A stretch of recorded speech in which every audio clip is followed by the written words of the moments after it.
If you ask any professional investor what they're looking at right now, they're probably gonna say oil. And why wouldn't they? It tends to move in times like these. But what they really should be looking at is yields. Yields are the big reason as to why equities pulled back in recent weeks, and we really need to talk about what happens next with yields in this market. We're also going to be looking at other drivers of price action, like the dollar and the global economy, just to get a holistic view of where we are and where we're going. We're also going to be talking about sectors, seasonality, and looking at what fund managers are doing with their money. So sit back, relax, we've got a lot to talk about, so let's roll the tape. Welcome everybody to the Daily Recap Show where we talk about stocks and the financial markets. My name is Chase. If you like this video, please subscribe. Guys, we're trying to get 10K subscribers in May. Hit that notification bell, like this video, and leave a comment for the algorithm. Let's get into it. Very unusual day of trade, but such is the market. Guys, we saw the big names, Apple, Microsoft, Google, Meta, Amazon, really take it on the chin today, led by semiconductors. This whole space absolutely dumped, and I think what we're really starting to see is some form of a rotation out of semiconductors, out of mega cap, into these names right here. I know we have been seeing a broadening out in the last 3 to 6 months, but I think today was really like a starting point. I mean, we just rotated into anything and everything. Defensives, healthcare, energy, real estate, industrials, utilities, financials. These were all like positive sectors on the day when the broader market was down thanks to these big names. Communication services really took it on the chin today after Google down 1%, Meta 4.13%, but the big one had to actually do here with Netflix down 9% after growing subscribers 16% year over year, but they're not going to report their subscribers anymore. The market just doesn't like to see that type of thing. Financials were really helped, boosted by American Express. We're going to talk about their earnings. It's in the undervalued portfolio. Great earnings, up 6% on the day, as well as energy. You know, the volatility in oil really did help energy stocks for the most part. Other than that, guys, you know, the Dow was positive today. The RSP was positive today. The S&P 500 and Nasdaq were down today. We'll talk about that, but let's first look at sectors. Look at the best performing sectors, guys. We had highly cyclical and rate sensitive sectors at the top, as well as defensives. Look at staples, utilities, right? Then we had financials, XLE and KRE. So there was no real leader. It was defensives, it was cyclicals, it was high beta, it was rate sensitive sectors at the top here, as well as GDX and XLRE, XLV, and it was just there was no real leadership. There was nothing really to take, no discernible trend other than the fact that we saw technology names, you know, semiconductors, tech, software, comm services, really underperforming the SPY. And these sectors right here, right, this is how I put it. Semiconductors and technology make up the majority of the SPY and the Nasdaq 100. I mean, these stocks are down heavily like they were today. You know, Nvidia down 10% today. You're going to see software come down, XLC communication services, XLY discretionary because of Tesla and Amazon. And so it's sort of like passive investing. Momentum brings momentum in these passive ETFs and stuff like that. And that's why normally when semis are down, tech is down, you see software down, you see communication services down, you see discretionary down, and they'll underperform the SPY. And then the other sectors will actually outperform the SPY. But let's actually quickly hop on the charts today. Now, guys, a pretty brutal day here for the S&P 500 and the Nasdaq 100. So have a look, down 0.88% and the Nasdaq down 2.05%. Sometimes we get these days, but then look at the RSP, right? Up 0.38%, mid caps 0.39%, S&P 600 small caps up 0.89%, same here with IWM, although IWM has a lot of micro caps, and then growth down 2.26%, value up 0.8%. So definitely a growth to value rotation happening right there. Now, the majority of losses actually in the Nasdaq 100 came from semiconductors, but more specifically just Nvidia. Nvidia stock was down a full 10% on the note today, still up 54% year to date, but look at this candle, a full 10% here. It actually lost the 50-day. Does this mean more selling can ensue? Most definitely. I would say that the logical point of support is probably right there. This would be the 673 level. So let's say anywhere between 650, 700 is a really good support zone here for Nvidia. Another reason why we sold off heavily today in the semiconductor complex actually had to do with SMCI. Look at this earnings release right here. This is direct from Supermicro. They announced their third quarter fiscal 2024 earnings on April 30th. So not next week, week after next. Supermicro, a total IT solution provider for cloud storage, announced it will present a live video webcast conference call to review its third quarter fiscal financial results on this date. The webcast will be available here. A replay will be available shortly after. What's the bad news in there? There's no bad news. All they did was announce their earnings. The problem was normally Supermicro do a pre-release. Normally they release like estimates of what the earnings are going to be on one date, and then when the actual earnings come around, they normally beat those earnings. The fact that they didn't do a pre-release is signaling to the market maybe our revenues, maybe our EPS, maybe our sales didn't quite come in as expected. And because Supermicro is heavily linked to Nvidia, Supermicro got sold heavily on that news. They were down 23% on the day, and by extension Nvidia got sold, and by and large that meant the Nasdaq 100 got sold, semiconductors got sold, and it was just a flow-on effect from there. Now looking at some of our other proxies, so bonds actually acted like a safe haven today. They have been a complete dumpster fire. Look at the TLT on a year-to-date basis, down 9%. But let's have a look at Bitcoin, up 1.3% today. A lot of volatility here in Bitcoin, and it's looking like it's trying to find a bottom here, but we've been saying that for the last 3 weeks. It's getting ready for an explosive move to the upside or the downside. I don't really know, but Bitcoin is looking like it's going to do something very, very soon, especially after this halving. Now looking at gold, nearly 16% for the year, looking like it's ready to do something. Along with silver, it has come up a long way and just consolidating at the top. The dollar actually gained ever so slightly for the week, something you don't really want to see. The dollar up 4.5% for the year. And then looking at crude, this is an absolutely crazy trade. Look at the volatility we saw in crude right here, and this is exactly what I said would happen. I think we're going to gyrate between the $80 and $90 level here in crude before we make the next move. I think the market is still trying to figure out what is going on in the Middle East, and that's going to introduce a lot of volatility into the market. Now let's actually have a look at the S&P 500. Guys, we're going to start on the weekly chart because the weekly candles are closed. We're actually going to remove all of these indicators and just look at price action as a whole. So number one, box right here has been the area of support we've been looking to buy at for a while. It's 5,000 to 49.20, and I said this area is going to offer decent support. This is where we are. We've pulled back into the zone. Now we want to look for confluence measures on the technical side, the fundamental side, and macro side to support the view that we may bounce in this area. Now zooming out on the weekly chart, we do want to take into consideration that we are in an uptrend and there's still no technical damage on the weekly chart. In fact, I only consider this chart to be really damaged on a weekly basis is when we break below this level right here. It's the exact level is 4720, 4720. That's when we really have some major damage on the chart. Other than that, what we see on this chart is a low, higher low, higher low, higher low, and then a higher low right here being formed. At the same time, a high, higher high, new all-time high right here. And again, you look at this chart, this is bullish. Yes, we are breaking down, but at the end of the day, when you actually measure everything from peak to trough, right, we're only down 5%. We get 5% pullbacks every single year in the S&P 500. Now hopping on the daily chart, and this is where we need to get a bit more nuanced. Now we are in an uptrend on the weekly chart. However, we are in a daily downtrend on the daily chart. There's just no denying it. You can see right here, okay, we're making lower lows and we're making lower highs. It's very, very simple. We are in a daily downtrend. However, we have approached this critical zone right here. And what we really need to do is look for confluence figures to see if this is where we are going to bounce. Now, one of those is actually the 100 SMA.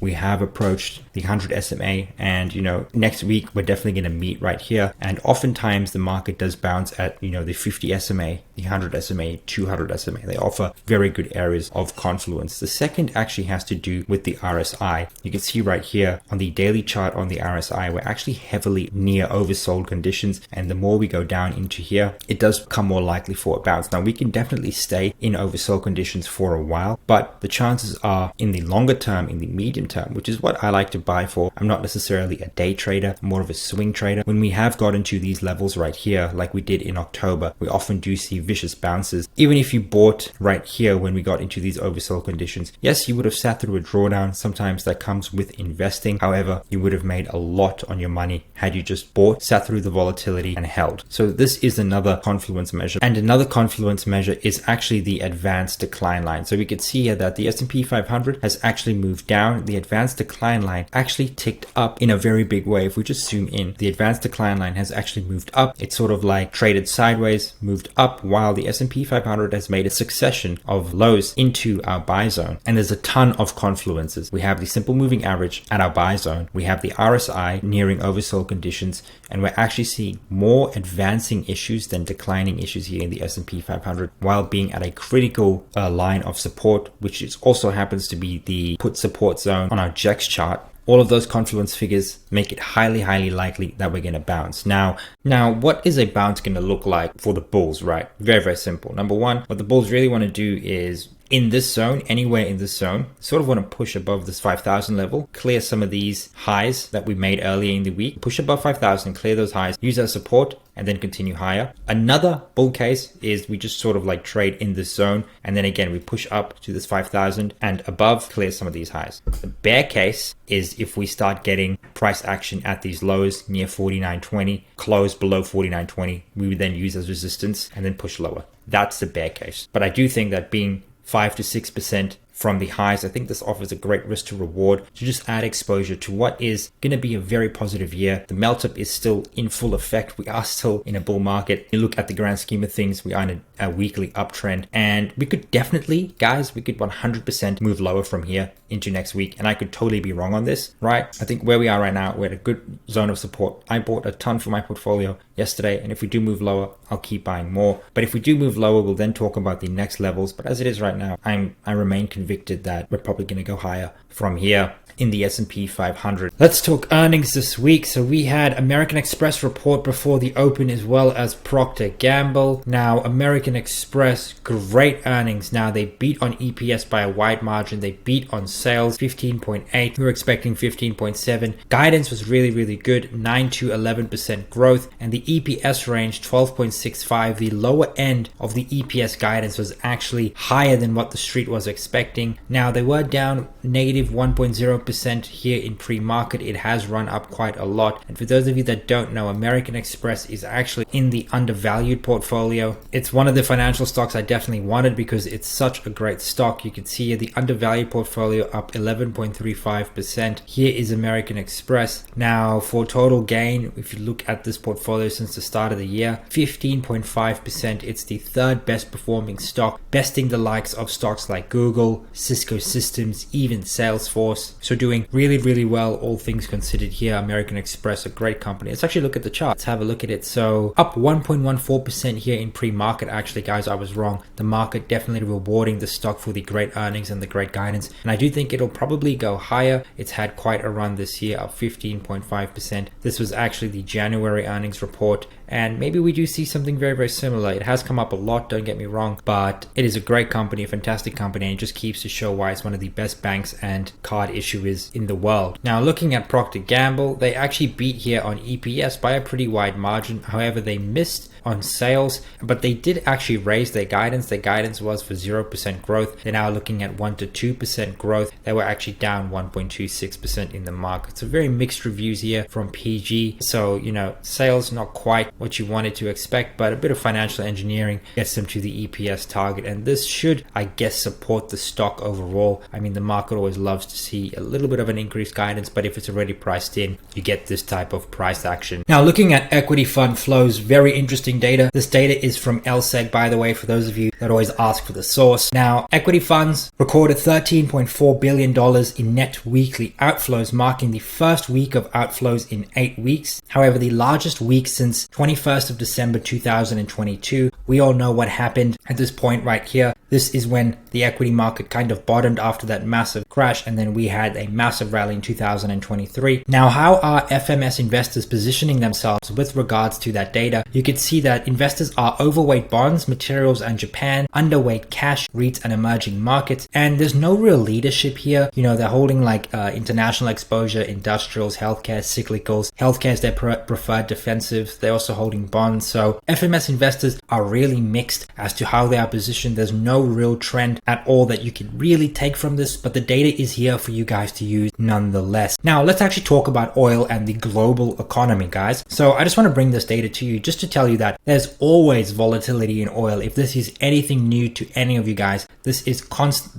the norm. This right here was the COVID-19, the health crisis we had. This right here, invasion of Ukraine. This right here is the Hamas attacks. You could see production cuts right here, production cuts right here. Sometimes the oil market will go down. Sometimes the oil market will go up. There's a lot of dynamics at play when it comes to the oil market. It's not just these often tend to be very short-lived. And what I would tell you guys is that when you do get these conflicts that arise, these high impact news events, look past them because the markets often recover very quickly. It's all a part of the game of investing. Now let's actually talk about what is driving oil, and it has to do with both supply and demand. The price of oil is not being driven by war, guys. There's a lot of dynamics at play. Demand has been driving oil prices higher off their lows last year, but the availability of existing supply is helping keep those prices restrained. There's a lot of supply in the market. Demand is a net positive to the overall price of oil, and that is why the second we get any type of geopolitical tension or any type of fear that there could be infrastructure damage to the overall supply chain of oil, that's why oil prices skyrocket. It's the investment market trying to price that in, because if we do get any type of supply side shock, that is going to massively ramp up the price of oil, because demand right now is some of the highest it's ever been in the last couple of years. Now, moving on to the US dollar, something else that's having a major effect on the global market. Against major currencies, the strength of the dollar has been profound. You can see here against every major currency, the dollar has gained. The British pound, euro, Canadian, Australian dollar, Swiss franc, Swedish krona. The dollar has been exceptionally strong, and the Fed don't really want that. The Fed don't really like that. They would actually like a weaker dollar, especially with the amount of debt they're issuing right now. Corporates also want a weaker dollar because it just helps their overall earnings. But let's actually look at the data as to where you want to be during a strong dollar environment and a weak dollar environment. This is sector returns versus the S&P 500 based on dollar strength. When the dollar strengthens, consumer staples, healthcare, and utilities actually perform incredibly well. When the dollar weakens, they actually perform slightly better against the S&P 500 and worse with regards to utilities. You can see here that information technology and energy absolutely love a weak dollar because a lot of their earnings are derived from overseas, from China, from the Middle East, from Europe, and that's why they don't do too well with a strong dollar, particularly in energy. And here in technology, the gains are very, very slight against the S&P 500. Real estate against the S&P 500 doesn't do well with a weak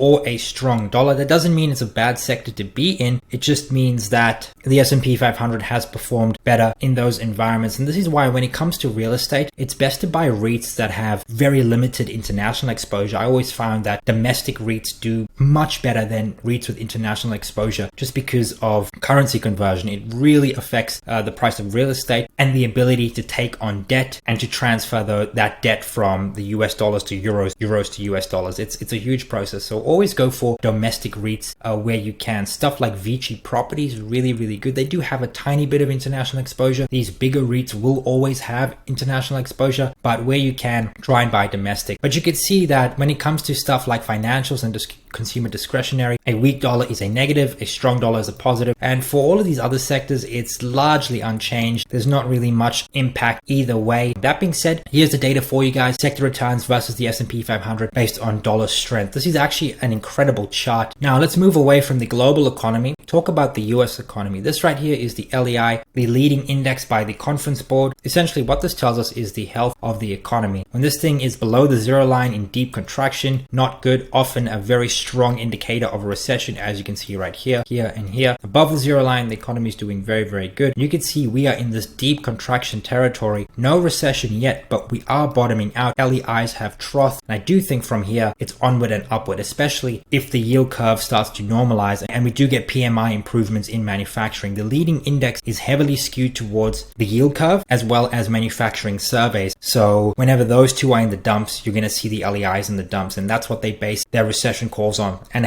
while it has been a pretty good indicator of a recession, it looks like this right here isn't going to signal a recession. And the Conference Board actually came out and said that they don't expect a recession in 2024. That being said, this does indicate that the economy is not that strong according to the data inputs that they use, but we are on the up and up. But if you look at individual economic indicators and break them down with context, that often tells a different story to the LEI. And one of those indicators is GDP. Fed's GDP now for Q1 is sitting at about 2.93% right there. Not much has changed since last week. And then we look at the employment market, and I think this is the gauge we really need to be watching, particularly NFPs and JOLTS data. We got the latest initial jobless claims data yesterday. I didn't cover them in yesterday's video, and we got 212 here in jobless claims claims the consensus was 215. And pretty much this tells us that the labor market, the jobs market, continues to remain secularly tight. As long as the labor market is good, I think the economy will be good and stocks will do well in an environment like this. So the economy is looking good. The LEI is saying something different. I think the inputs in that specific scenario have skewed the data to one side, tricked a lot of people, kept a lot of people on the sidelines in 2023, and I'm sure they're regretting that decision right now. However, this is the data. It's right in front of us. The data doesn't lie. And as it is right now, the economy is good, GDP is good, the labor market's good. There's just certain parts of the economy, stuff like commercial, stuff like manufacturing, which is troughing out, and we are on the up and up. Now let's actually talk about equity markets. This is a very, very interesting chart right here, guys. So pretty much since 2022, whenever yields have been rising, they've caused a significant stock correction. So we've had yields increase in these yellow boxes right here, here, here, and here. At the same time, we've seen pretty bad drawdowns as a result in the S&P 500. Do take into consideration that new all-time highs were always made thereafter. And we could see the major drawdown we had here was August to the start of November here in 2023. And then when yields abated,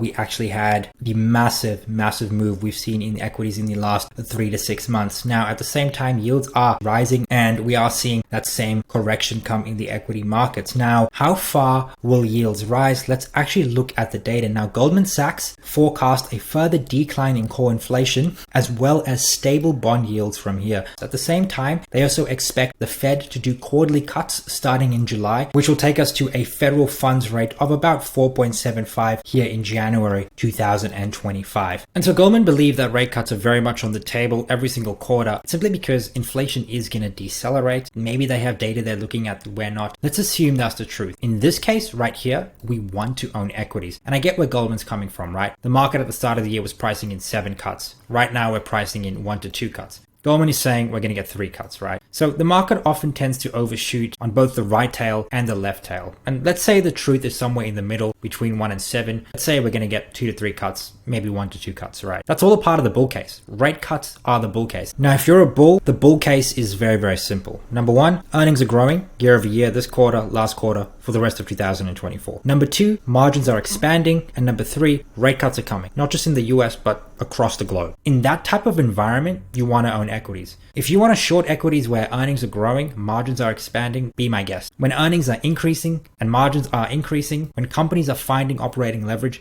in an environment where rate cuts are yet to come, you want to own stocks. What's the bear case? The US consumer slows, financial conditions continue to tighten, and right now we're not seeing that. The labor market's tight, GDP now looks healthy. The Fed have shown that they actually want to cut rates. They're just looking for a reason to cut rates. And right now, I favor the side of the bull case. Earnings are growing. We know this. We saw that last quarter. Margins are expanding. Rate cuts are coming. That's why I want to own equities. And that's why all in any pullbacks is a gift. Looking at seasonality, this is incredibly interesting. Guys, this is the S&P 500 election year seasonality pattern. So this is all years. And then this green line right here is Q1 election years that have had very similar run-ups to what we are having right now. This red line here in 2024.